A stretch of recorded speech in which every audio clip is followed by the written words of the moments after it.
आज है 15 जून 2024। आज के जितने भी महत्वपूर्ण करंट अफेयर्स बन सकते हैं उन सभी को इस वीडियो में डिस्कस किया जाएगा। चैनल पे नए हैं तो चैनल को सब्सक्राइब कर लें। वीडियो पसंद आता है तो वीडियो को लाइक शेयर जरूर करें। यह वीडियो आने वाले सभी एग्जाम के लिए इंपॉर्टेंट होगा जिसमें करंट अफेयर्स पूछा जाता है। अगर आप डेली करंट अफेयर्स का टेस्ट देना चाहते हैं तो आप हमारे टेलीग्राम ग्रुप से जुड़ के शाम 6 बजे डेली करंट अफेयर्स का टेस्ट दे सकते हैं। टेलीग्राम ग्रुप का लिंक आपको डिस्क्रिप्शन बॉक्स में मिल जाएगा, जहां से जुड़ के आप अपनी तैयारी को और बेहतर कर सकते हैं। तो चलिए शुरुआत करते हैं और देखते हैं आज का प्रश्न नंबर पहला है, हाल ही में जारी वैश्विक शांति सूचकांक 2024 में भारत की रैंक क्या है? ऑप्शन ए है 116, बी है 119, सी है 121, डी है 110। इसका जो राइट आंसर है ऑप्शन ए है 116। वैश्विक शांति सूचकांक 2024 में भारत की रैंक 116 है। व्याख्या देख लेते हैं। यह सूचकांक Institute of Economic and Peace के द्वारा जारी किया गया है। इस सूचकांक में 163 देशों में भारत 10 स्थान के सुधार के साथ 116वां स्थान हासिल किया है, जो 2023 में 126 स्थान पर था।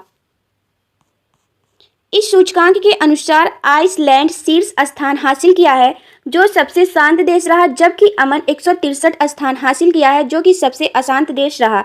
इस सूचकांक के अनुसार वैश्विक शांति के स्तर में 0.56% की गिरावट दर्ज की गई है। इस सूचकांक के शीर्ष 5 देश इस प्रकार हैं। पहला है आइसलैंड, दूसरा है आयरलैंड, तीसरा है ऑस्ट्रिया, चौथा है न्यूजीलैंड, पांचवा है सिंगापुर। नेक्स्ट है प्रश्न नंबर दूसरा है, हाल ही में अर्थ सिस्टम साइंस पत्रिका में प्रकाशित रिपोर्ट के अनुसार नाइट्रस ऑक्साइड के उत्सर्जन में कौन सा देश शीर्ष स्थान पर रहा? ऑप्शन ए है भारत, बी है अमेरिका, सी है जापान, डी है चाइना।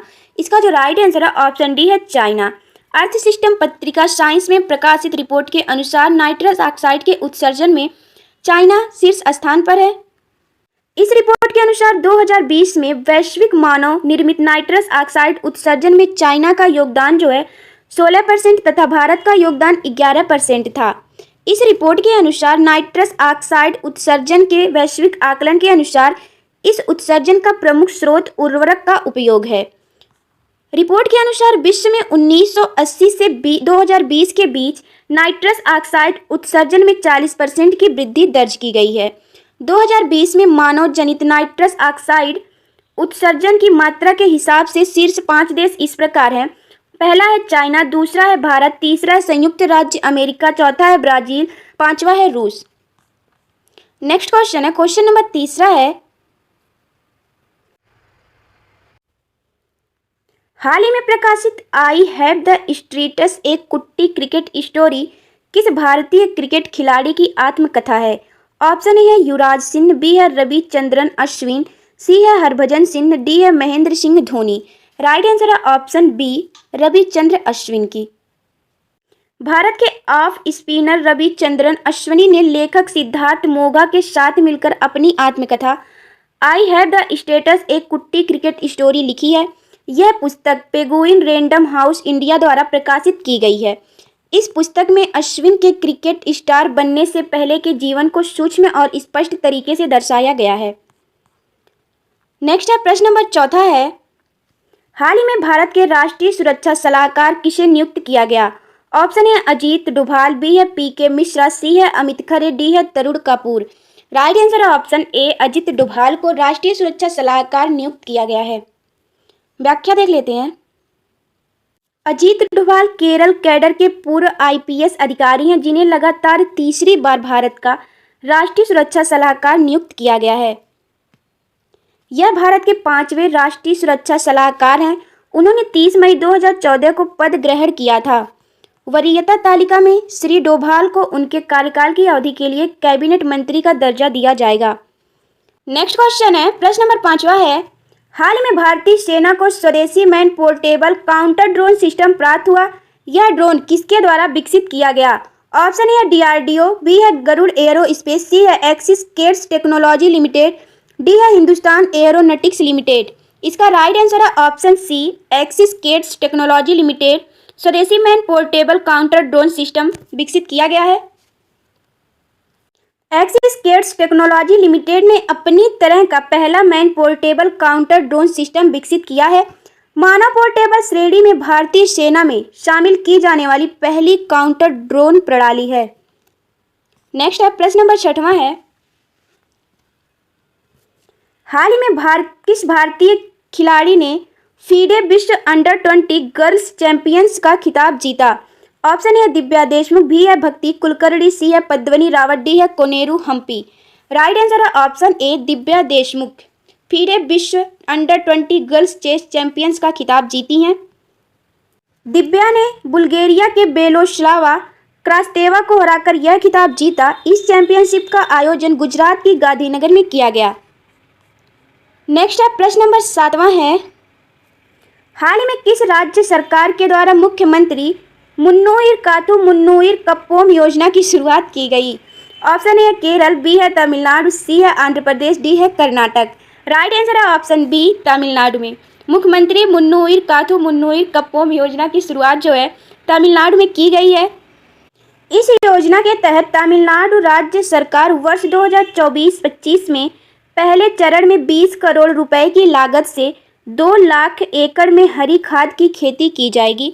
इस योजना के तहत मिट्टी का संरक्षण किया जाएगा और किसानों को मामूली शुल्क पर ट्रैक्टर और कृषि उपकरण किराए पर दिए जाएंगे।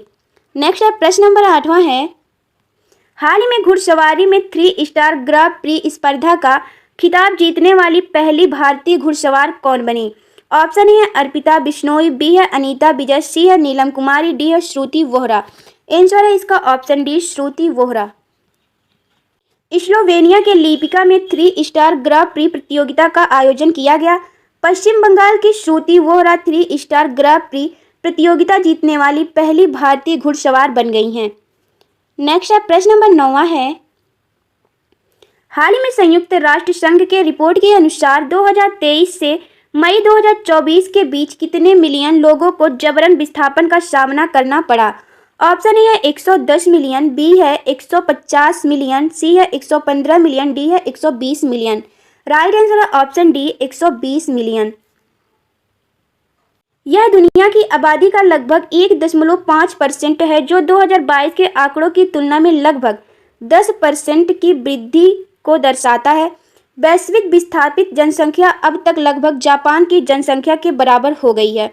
संघर्ष, उत्पीड़न और हिंसा इस विस्थापन के अहम उत्प्रेरक कारक थे।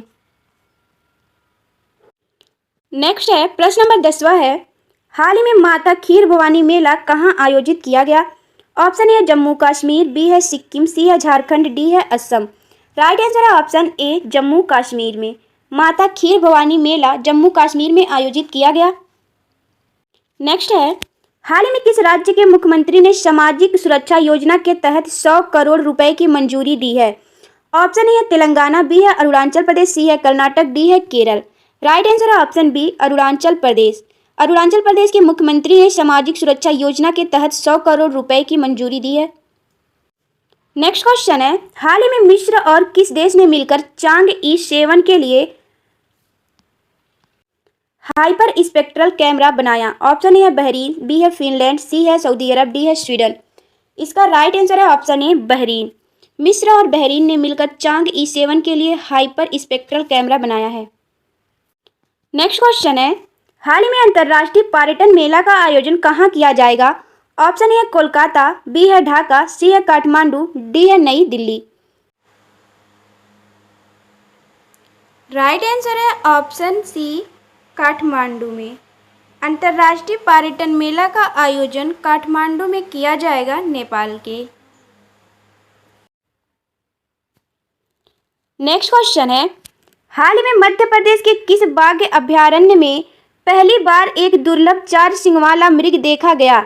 Option A Pench tiger reserve, B है पन्ना टाइगर रिजर्व, सी है वीरांगना दुर्गावती टाइगर रिजर्व, डी है कान्हा टाइगर रिजर्व। इसका राइट आंसर है ऑप्शन सी वीरांगना दुर्गावती टाइगर रिजर्व। मध्य प्रदेश के 7वें और सबसे बड़े टाइगर रिजर्व वीरांगना रानी दुर्गावती टाइगर रिजर्व से बड़ी खुशखबरी आई है। चौसिंगा यहाँ पे देखा गया है।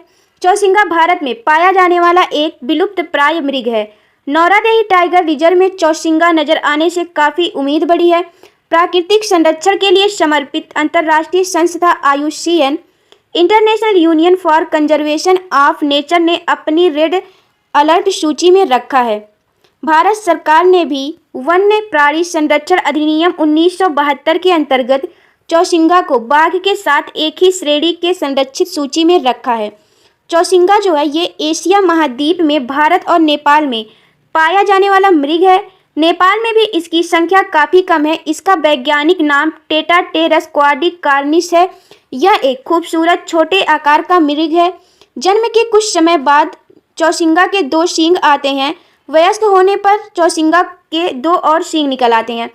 यह 4 सींग केवल नर चौसिंगा में पाए जाते हैं। नेक्स्ट क्वेश्चन है, क्वेश्चन नंबर 15 है, भारत के किस पड़ोसी देश ने जन औषधि केंद्र स्थापित करने के लिए भारत से मदद मांगी? ऑप्शन ए है श्रीलंका, बी है पाकिस्तान, सी है बांग्लादेश, डी है नेपाल। राइट आंसर है ऑप्शन डी, नेपाल। जन औषधि केंद्र स्थापित करने के लिए नेपाल ने भारत से मदद मांगी है। चलिए कुछ महत्वपूर्ण प्रश्नों का रिवीजन देख लेते हैं। हाल ही में भारत के किस शिपयार्ड लिमिटेड को पीएसयू समर्पण पुरस्कार से सम्मानित किया गया? उत्तर है हिंदुस्तान शिपयार्ड लिमिटेड को पीएसयू समर्पण पुरस्कार से सम्मानित किया गया है।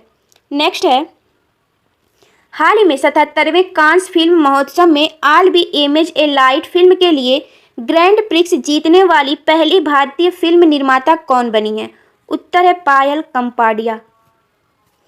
नेक्स्ट है, हाल ही में भारतीय वन्यजीव संस्थान के द्वारा जारी रिपोर्ट के अनुसार उत्तर प्रदेश में डॉल्फिनों की संख्या कितनी है? उत्तर है 2000।